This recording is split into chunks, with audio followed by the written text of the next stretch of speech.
very important part of your chairmanship. You say you bring in Gary Gensler, more regulatory, to have more overview than he has had in the past. We're hearing he's going to show up now in mid-April. Give us a preview. April 18th. Some news, folks. This will be our first oversight hearing of the Securities Exchange Commission. This will be about his rulemaking and his approach to digital assets.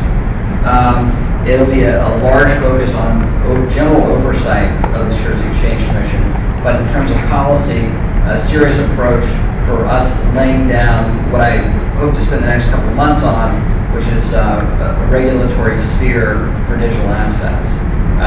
But he'll be there on April 18th, and glad that we finally are able to announce that and get that going. This will be the first of many regulatory hearings we have through the summer. Last question dovetails nicely. We spent a lot of time, you and Anna spent a lot of time talking about crypto. Last time you were on the Punchbowl news stage. You've been in favor of creating a regulatory framework for stablecoin. FTX then collapsed. Has that impacted your efforts?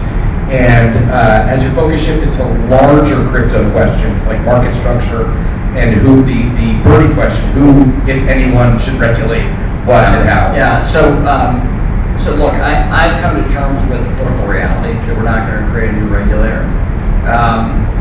And I've spent the last couple of months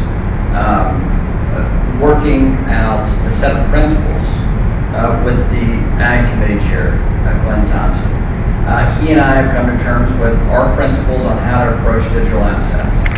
That means you have a securities regime and a commodities regime, and then we have potentially an other, which means you raise capital through an existing securities regime methodology, which we have to legislate.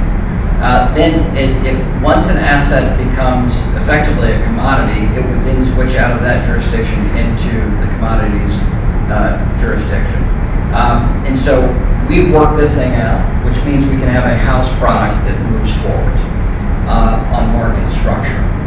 On stablecoin, look, Maxine Waters and I had very, very healthy conversations about this.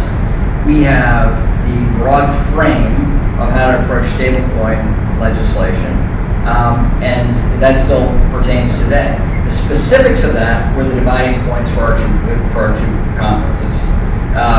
And House Republicans and House Democrats were in different spots on a lot of the specifics. But the general frame, the general architecture, we have.